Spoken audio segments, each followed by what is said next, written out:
बड़ी अच्छी बात है सिद्धांत के तौर पर, लेकिन नेताओं को ये बात कहने का नैतिक अधिकार हासिल नहीं है। ये हम कह सकते, नेता नहीं कह सकते, ना ऋचा कह सकती, ना राज शर्मा कह सकते, ना अशोक यादव कह सकते, क्योंकि हमने सबका राज देखा। आप लोगों को अधिकार ही नहीं बोलने का। आप लोग मुरारी बाबू की तरह क्यों बोलने लगते हो यार? गजब बात है कि ऐसा होना चाहिए, वैसा होना चाहिए। मुझे बता दो, कांग्रेस के शासन में स्कूल के मास्टर काम नहीं करते थे तो जापान से लोग आते थे काम करने। गजब बात करते हो यार, गजब बात करते हो। बोले शिक्षा का मंदिर खुला रहा है, ये हमको बोलने दो महाराज, आप नहीं बोलो। आप बोलोगे तो फंस जाओगे, रपट जाओगे। फिर वही गाना बजेगा, आज रपट जाए तो हमें ना उठाइयो। उस सिनेमा में था ना गाना। एक विषय बता दीजिए, नेता आए, स्कूल के बच्चे उसके सामने जनगण मन गाए, स्वागत गान गाए, फूल फेंके, रास्ते में खड़े हो, ये आज की समस्या है तो जवाहरलाल नेहरू की समझ चलना। तब अरे श्रीमती जी कुछ तो सस्ता लो, बचत करो। नहीं श्रीमान जी, सब बढ़िया लो, रहने दीजिए। इसमें क्या खास बात है? थोड़े में ज्यादा स्वाद, यही तो है इसकी खास बात। वाओ मामा, क्या स्वाद है। अरे मेरे राजा, राजा प्योर मसाला। अब छोलिया हो या लोबिया, सफेद चने या काले चने, सब कुछ मजेदार बने।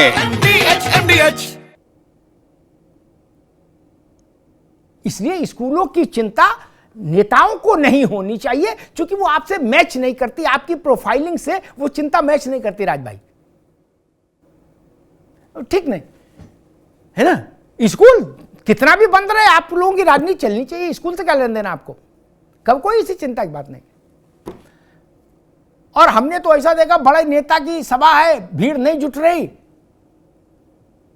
तो होता, पहले होता था ये तिवारी जी की सभा थी हमारे यहाँ, एक नारायण दत्त जी की इमरजेंसी की समय था भैया राज भाई, तो डीएम ने कहा कि ये जो डिग्री कॉलेज और इंटर कॉलेज हैं जितने, ये सब बंद कर दो और इनके लड़कों को उधर हाँक दो मैदान में। चीफ मिनिस्टर को भीड़ दिखनी चाहिए। ये एटीट्यूड है स्कूलों के लिए, आपका विद्या मंदिरों के लिए। इसलिए इस बात को यहां मत उठाइए। डॉक्टर ऋचा सिंह, एसआईआर का एक चरण संपन्न हुआ बिहार में, अब बंगाल और उत्तर प्रदेश दोनों जगह फिर बिहार जैसी ही हाय तौबा, वैसे ही हाहाकार। और इसी के बीच में योगी जी का घुसपैठिया पकड़ो अभियान, डिटेन करो डिपोर्ट करो, डिटेन एंड डिपोर्ट। राज भाई कह रहे हैं कि हम तो मूंछ कटा देंगे अगर हमारे ब्लॉक में, बूथ में एक भी घुसपैठिया मिल जाए। क्या जरूरत है खोजने की?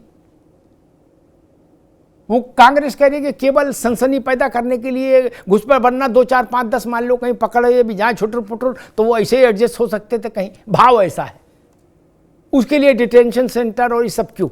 ऋचा जी। आदरणीय अमिताभ सर, वोटर लिस्ट को अपडेट करना, गहन पुनरीक्षण अभियान, ये चुनाव आयोग का जो संवैधानिक दायित्व है उनमें से एक प्रमुख दायित्व है कि जो पुराने वोटर्स हैं, जो रिपीट हो गए हैं, अवैध रूप से शामिल हो गए हैं, या फिर जो दिवंगत हो गए हैं, इसके साथ ही जो नए वोटर किस तरीके से जोड़े जाएंगे, इसके लिए गहन पुनरीक्षण अभियान चुनाव आयोग के द्वारा चलाया जा रहा है। और ये एक संवैधानिक प्रक्रिया है, इसमें सभी राजनीतिक दलों को बढ़ चढ़कर हिस्सा लेना चाहिए। लेकिन सवाल इस बात का है कि जिन राजनीतिक दलों के पास संगठन है, वे बूथ पर कार्य कर रहे हैं, चुनाव आयोग की मदद कर रहे हैं, वोटरों की मदद कर रहे हैं अपडेट करने पे में, लेकिन जो राजनीतिक दल प्राइवेट लिमिटेड कंपनी की तरीके से कार्य करते हैं, जिनका बूथ पर कोई संगठन नहीं है, वो केवल हाय तौबा मचाने में लगे हुए हैं। समाजवादी पार्टी को इस बात का मूल्यांकन करना पड़ेगा कि 2014 में, 2017 में, 2019 में, 2022 में उसको क्यों पराजय का सामना करना पड़ा। जब तक वो इस बात का मूल्यांकन नहीं करेगी, तब तक वो इसी तरीके से आरोप प्रत्यारोप करती रह जाएगी और परिणाम 2027 में फिर से भारतीय जनता पार्टी के पक्ष में आएंगे, जिनको लेकर समाजवादी पार्टी को अभी से डर लग रहा है। और विशेष रूप से बिहार में जिस तरीके से महागठबंधन की करारी हार हुई है, पीडीए का जो तथाकथित फॉर्मूला था जिसको समाजवादी पार्टी डंका पीटने का काम कर रही थी, पिछड़ा दलित अल्पसंख्यक के उस फॉर्मूले को बिहार की जनता ने नकारने का काम किया है। MY का फॉर्मूला आज महिला और युवा के रूप में बिहार की जनता ने स्वीकार किया है और बिहार की जनता ने एनडीए की नीति, नियत और नेतृत्व में विश्वास किया और सामाजिक न्याय की जीत हुई है, जिसके बाद समाजवादी पार्टी बेहद डरी हुई है। और समाजवादी पार्टी को यह भी बताना चाहिए कि 2024 के बाद जो विधानसभा के उपचुनाव हुए, जिसमें कुंदरकी में जहां पे 50% से अधिक अल्पसंख्यक समुदाय निवास करता है, वहां समाजवादी पार्टी की जमानत जब्त हुई है। तो वहां पर ये क्या कर रहे हैं और इनकी जमानत क्यों जब्त हुई थी, जब तक ये इस पर अपना मूल्यांकन नहीं करेंगे, तब तक ये केवल आरोप प्रत्यारोप की राजनीति करते रह जाएंगे। और समाजवादी पार्टी को डर लग रहा है क्योंकि बिहार ने तुष्टीकरण करने वालों को, घुसपैठियों की हिमायत करने वाली राजनीतिक दलों को नकारने का काम किया है। और जहां तक रही डिटेंशन सेंटर की बात, तो आदरणीय अमिताभ सर, योगी आदित्यनाथ जी ने एकदम स्पष्ट कर दिया है कि देश की सुरक्षा सबसे ज्यादा महत्वपूर्ण है,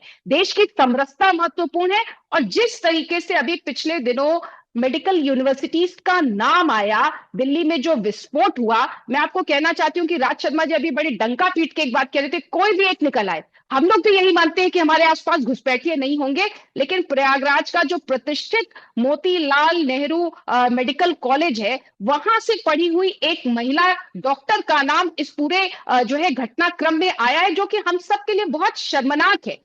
तो घुसपैठियों की जांच भी होगी और इन घुसपैठियों को उनके जहां से वो आए हैं वहां पर डिपोर्ट किए जाने के लिए अस्थायी रूप से डिटेंशन सेंटर बनाए जाएंगे। उसमें समाजवादी पार्टी को क्या दिक्कत हो रही है? आप पूछ रहे थे ना कि ये कैसे आइडेंटिफाई कर रहे हैं, मैं बताती हूँ। समाजवादी पार्टी इसी तरीके से आइडेंटिफाई कर रही है कि मेरे वोटर, क्योंकि अगर घुसपैठिए निकाल दिए जाएंगे, घुसपैठियों को डिपोर्ट कर दिया जाएगा और डिटेंशन सेंटरों के माध्यम से उनका जब वेरिफिकेशन कराया जाएगा तो इनको समझ में आ जाएगा, क्योंकि वो ही इनके वोटर हैं जिनके दम पर ये उत्तर प्रदेश के सामाजिक सद्भाव से बार बार खेलने का प्रयास करते हैं। उत्तर प्रदेश की सुरक्षा को बार बार खतरे में डाला जाता है और समाजवादी पार्टी की तरफ से एक बयान नहीं आता है। तो डिटेंशन सेंटर में अवैध घुसपैठिए जाएंगे। और मैं तो ये भी कहना चाहती हूँ अमिताभ सर, जिस तरीके से ये लोग कह रहे हैं कि हमने पूरी तैयारी कर ली है FIR को लेकर, तो आप एक और अपनी टीम बना लीजिए जो अवैध घुसपैठियों का भी जो है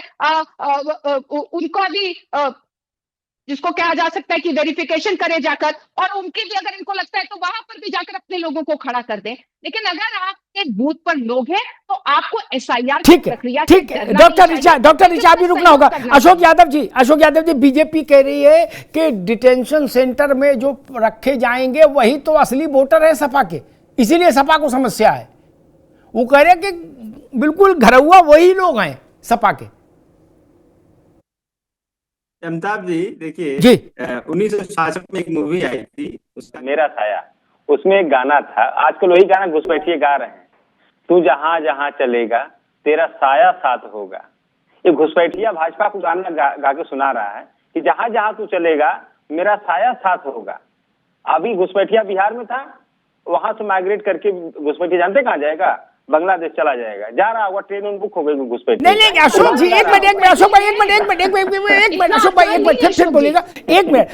बंगाल में लोग भाग रहे हैं, ये तो हम भी देख रहे हैं। बंगाल में लोग भाग रहे हैं बॉर्डर पर, ये तो देख रहे हैं ना हम।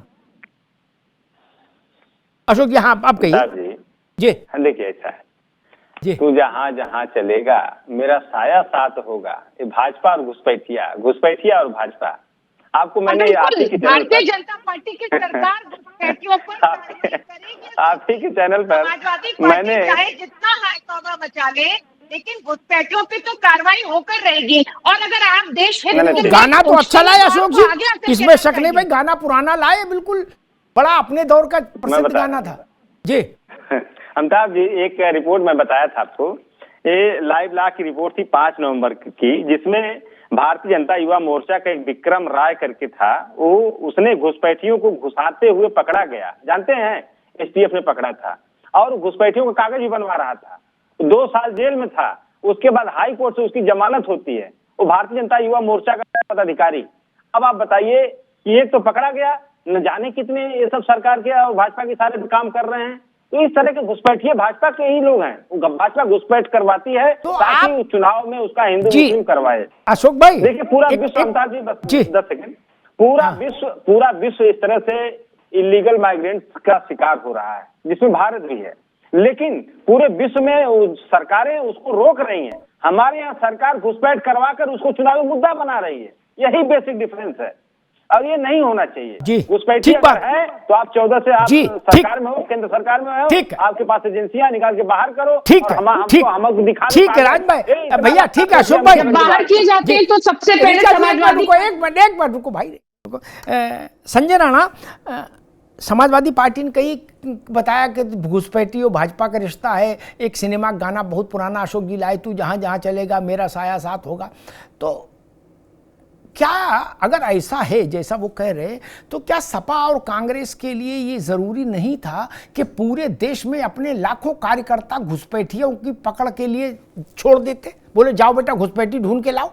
नहीं, बिल्कुल बिल्कुल अमिताभ, ताकि हम उनको फिर प्रेस के सामने पेश करें और खदेड़े और फिर वहां जाके एसपी को डीएम को सौंपे कि भाई इनको बाहर भेजो। नहीं, वहां तो बंगाल में दीदी जो है, जो अपने मन से भाग रहा है अपना लुटिया बटुया लेके, दीदी उसको भी रोक रहे हैं कि तुम हमारी कसम रुक जाओ। अगर वो भाजपा के वोटर हैं तो बंगाल में दीदी काहे को परेशान है?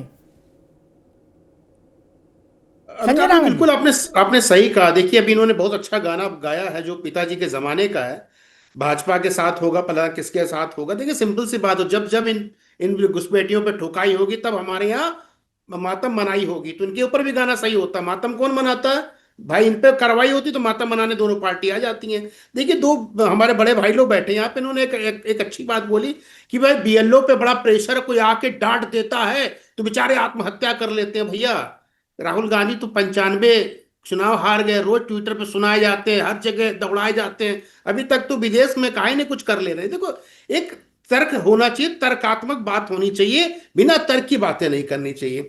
अब ये बताइए, अगर चाहे रोहिंग्या हो चाहे घुसपैठिया हो, इस देश का दुश्मन है और सबको पता है जो घुसपैठिया होते हैं वो किस बिरादरी से आते हैं और किसके वोटर हैं, बताने की जरूरत नहीं है। दोनों पार्टी वोट 20% वोट के लिए मातम मनाती रहती है, बिल्कुल लाइन में खड़ी रहती है सजदा करने के लिए। तो देखिए अपने अगर कार्रवाई हो रही है, हम कहते हैं वो इस जो भी रोहिंग्या आए हैं, जो भी विदेशी देश में आए हुए हैं और इलीगल तरीके से रह रहे हैं, कहीं ना कहीं हमारे संसाधनों को दुरुपयोग कर रहे हैं, हमारे संसाधनों को छीन रहे हैं, तो हमें एकजुट होकर खड़ा हो जाना चाहिए, उनके विरुद्ध कार्रवाई करनी चाहिए। और आपने एकदम सही कहा कि अगर भाई भारतीय जनता पार्टी उनके साथ खड़ी है, उनके लिए वोटर कार्ड बना रही है, तो आपसे बड़ा देशभक्त कौन है? एक तो 150 साल पुरानी पार्टी है, आगे खड़ी हो जाए। अरे एक उत्तर प्रदेश की दूसरी सबसे बड़ी पार्टी, वो भी आगे खड़ी हो जाए थाने कचहरी में। तो बातें तो सब लोग कर रहे हैं लेकिन कोई करना नहीं चाहता, क्योंकि दोनों का साथ कहीं ना कहीं आतंकवादियों के साथ होता है। तो यही समस्या है, जब साथ दोगे गलत लोगों का, लोगों प्रश्न उठाए जाएंगे। भाई एसआईआर हो रहा है, एसआईआर पहले भी होता था। अभी हमारे एक मित्र बोले थे अमिताभ जी कि 20 दिन का टाइम मिला। ये बताइए 2003 में एक बार एसआईआर जब हुआ था, उस समय ना एआई था ना टेलीफोन कनेक्शन हुआ करता, यानी 3G 4G की बात कर रहे हैं ना टेक्नोलॉजी था। तब हम 1 महीने में गिनती कर लेते थे। आज सब कुछ होने के बाद 20-22 दिन में आपको कम पड़ रहा है। आप बोल रहे हैं पूरे मेरे क्षेत्र में देख लो, मेरे मंडल में नहीं मिलेगा। अरे भाई साहब मैं नोएडा में जहां बैठे हूं, जहां अमिताभ जी बैठे हैं, यही ढूंढा जाए कम से कम 10,000 मिल जाएंगे रोहिंग्या। तो देखिए ऐसा है, इलीगल के शकल पर नहीं लिखा है, इलीगल है, माथे पे टप्पा नहीं लगा हुआ है। उसकी जांच होनी चाहिए, उसकी पड़ताल होनी चाहिए, उनको डिपोर्ट करना चाहिए। जो डिटेंशन सेंटर बनना, उसमें रुदारी नहीं होनी चाहिए। डिटेंशन सेंटर जरूरी है भाई, आतंकवादी तो है नहीं, इनको कहीं भी रख देंगे, जेल में भर देंगे। उनके लिए एक जगह होनी चाहिए जहां पर मनुष्य को रखा जाए, उसके बाद प्रोसेस को फॉलो करके बाहर कर दिया। लेकिन अमिताभ जी एक चीज और मैं बोलना चाहता हूं, भारतीय जनता पार्टी को इस समय बोलने से ज्यादा काम करना चाहिए। अगर उनको लगता है रोहिंग्या है तो उनको चिन्हित करके उस डिटेंशन सेंटर में डालना चाहिए। अगर योगी आदित्यनाथ ही शब्दावली यूज की है या उनको आदित्यनाथ ने बोला है तो डिटेंशन सेंटर बनना चाहिए और इनके मुंह बंद होने चाहिए। अगर चाहे 1 हो, चाहे 100 हो, चाहे 50 हो, सबको एक जगह बंद करके और उनको बाहर कर देना चाहिए। लेकिन बोलने से अब काम नहीं चलेगा। अब कार्रवाई का समय आ गया है। देश में इस तरह से इलीगल माइग्रेंट को रखने की जगह नहीं है। हमारी अपनी जनसंख्या, हम दूसरों को बैठा के खिलाने के लिए नहीं बैठे हुए। हम कमाए और ये खाएं। भैया सबसे ज्यादा कौन फायदा ले रहा है? कोई ना कोई कम्युनिटी ले रही है ना, तो भाई टैक्स तो हम ही दे रहे हैं। हम अपने टैक्स यानी हम सब दे रहे हैं, आप भी उसमें ठीक है संजय राणा, अभी रुकना होगा। अरे श्रीमती जी कुछ तो सस्ता लो, बचत करो। नहीं श्रीमान जी, सब बढ़िया लो, रहने दीजिए। इसमें क्या खास बात है? थोड़े में ज्यादा स्वाद, यही तो है इसकी खास बात। वाह मामा, क्या स्वाद है। अरे मेरे राजा,